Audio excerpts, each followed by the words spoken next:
अस्सलाम वालेकुम, मैं हूं फाजिल सज्जाद। ब्रेकिंग न्यूज़ ये है कि कैप्टन वरुण सिंह हॉस्पिटल में इंतकाल कर गए हैं। 8 दिसंबर को हुए हादसे में जिसमें Indian chief of defence staff general Bipin Rawat अपनी अहलिया समेत दीगर लोगों के साथ उस हादसे में लुक़मा अजल बन गए थे।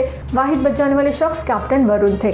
कैप्टन वरुण अब जख्मों की ताब ना लाते हुए इंतकाल कर गए हैं। अगरचे ग्राउंड रियलिटी को देखें तो उनका इतने दिन जिंदा रह जाना भी एक मौजज़ा ही है, ताहम उनके इंतकाल के साथ बहुत से इल्ज़ामात सामने आ रहे हैं जिसमें यह कहा जा रहा है कि उन्हें जानबूझकर मौत के हवाले किया गया है। क्योंकि इससे पहले पाकिस्तानी यूट्यूबर्स हो, पाकिस्तानी मीडिया हो, इंडियन यूट्यूबर्स हो, सोशल मीडिया इन्फ्लुएंसर हो, इन सब ने जनरल बिपिन रावत के हेलीकॉप्टर के क्रैश होने से 18 मिनट की पहले की गुफ्तगू, अंदर होने वाला लड़ाई झगड़ा और ये सारी डिटेल्स जो थी पिछले कुछ दिनों में इतनी शेयर की कि लोगों को लगता था वो बता रहे हैं कि क्रैश होने से पहले क्या कुछ हो रहा था, अंदर कितनी टेंशन थी और कैसे डिस्कशन हो रही थी। कैप्टन वरुण की बात करें तो बिलाशुबा वो एक बहादुर कैप्टन जिन्होंने बड़ी महारत के साथ ने कारनामे सर अंजाम दिए। बल्कि 2020 में एक खतरनाक उन्होंने लैंडिंग की कि जिसमें टेक्निकल फॉल्ट की वजह से तैयारा किसी भी हादसे का शिकार हो सकता था, लेकिन उन्होंने कमाल महारत से उसकी लैंडिंग की जिस पर उन्हें सूर्य चक्र इस साल दिया गया था। भारत में जो बहादुरी का तमगा होता वो उन्हें मिला था।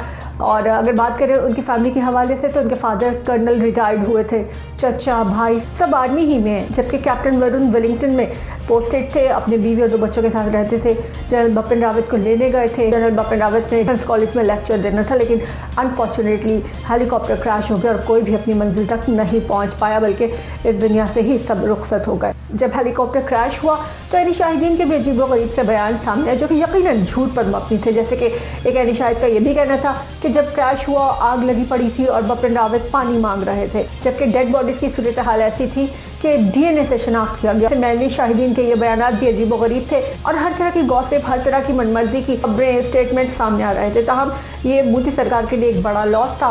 भारतीय अवाम की उम्मीदें भी कैप्टन वरुण की ज़िंदगी के साथ जुड़ी थी। इनका कहना था कैप्टन वरुण जब तंदुरुस्त होंगे तो वो बताएंगे कि वहाँ हुआ क्या था। एक्चुअली वो ही सही बता सकते हैं। ताहम वो ज़ख्मों की ताब ना लाते हुए अब इंतकाल कर गए हैं। उनके इंतकाल की तस्दीक इंडियन एयरफोर्स की जानिब से हो चुकी है, लेकिन लोगों के सवालों का एक नया सिलसिला शुरू हो गया। उनका कहना था कि जो यूट्यूबर्स या मीडिया में बैठकर जो बातें हो रही थी कि बिफोर क्रैश जो कुछ हुआ या कौन लड़ रहा था, किस बात पर बहस हो रही थी, ये सब बातें कहाँ से आई और कैप्टन वरुण ने क्या स्टेटमेंट दिया, लोगों को सही बात बताई जाए। मोदी सरकार के हामियों का तो ये भी कहना है जानबूझकर कैप्टन वरुण को मार दिया गया है ताकि हक़ाइक़ सामने ना आ सके। सच क्या है, झूठ क्या है, ये तो शायद वक्त ही बताएगा, लेकिन फिलहाल वो सच्चाई छुप गई है जो इस हादसे की वजह थी।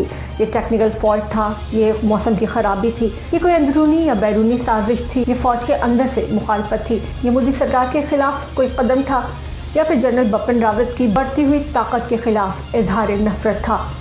कुछ भी नहीं कहा जा सकता।